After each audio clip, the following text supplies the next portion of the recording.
بسم الله الرحمن الرحيم. الحمد لله رب العالمين، والصلاة والسلام على أشرف الأنبياء والمرسلين وعلى آله وأصحابه وسلم تسليما كثيرا، وبعد. السلام عليكم ورحمة الله وبركاته.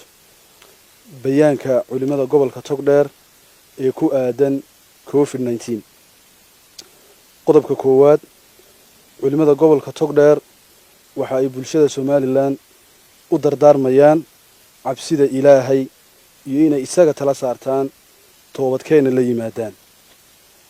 qodobka labaad, culimada gobolka Togdheer waxa ay soo dhaweynayaan bogaadinayaan dadaalada ay ku jirto xukuumadda Jamhuuriyadda Soomaaliland iyo guddida heer qaran ee ka hortagga COVID-19, waxayna ilaahay uga baryayaan inuu hawshaas u fudaydiyo kuna garab galo.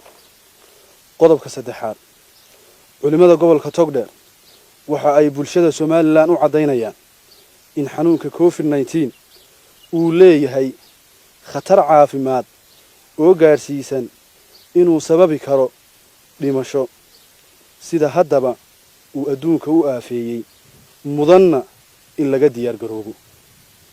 qodobka afraad, culimada gobolka Togdheer waxa ay fatwo ku soo saarayaan in qofka muslimka ah ay u bannaan tahay inuu ka hari karo jamca iyo jumcada haddii ay jirto khatar caafimaad oo halis gelin karta noloshiisa iyo nolosha dadka kaleba.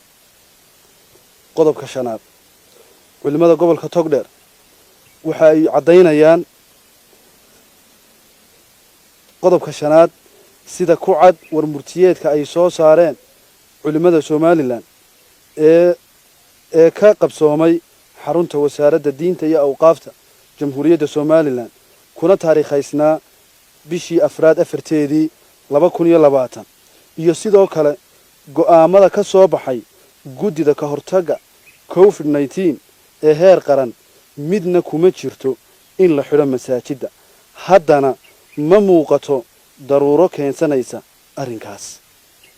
qodobka lixaad, sida aynu la wada soconno, xanuunka COVID-19 waxa uu inagaga yimi waddanka dibaddiisa.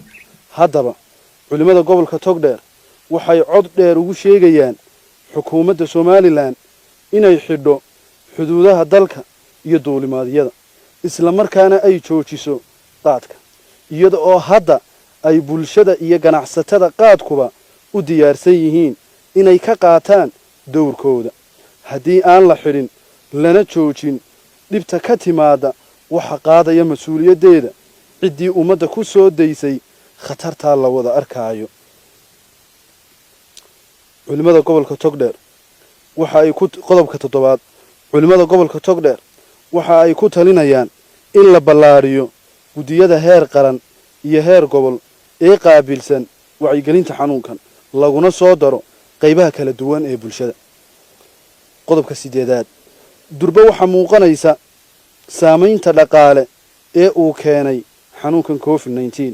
waxay culimada gobolka Togdheer u soo jeedinayaan xukuumadda inay mas'uul ka tahay dalka iyo dadkaba, isla markaana looga baahan yahay qorshihii dadka danyarta ah lagu taakulayn lahaa.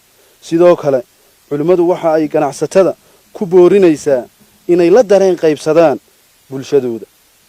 qodobka sagaalaad, ugu dambayn, culimada gobolka Togdheer waxa ay bulshada Soomaaliland ku adkaynaysaa inay qaataan dhaqangeliyaan talooyinka ka imanaya bahda caafimaadka, isla markaana ay ku dadaalaan in kor loo qaado nadaafadda si gaara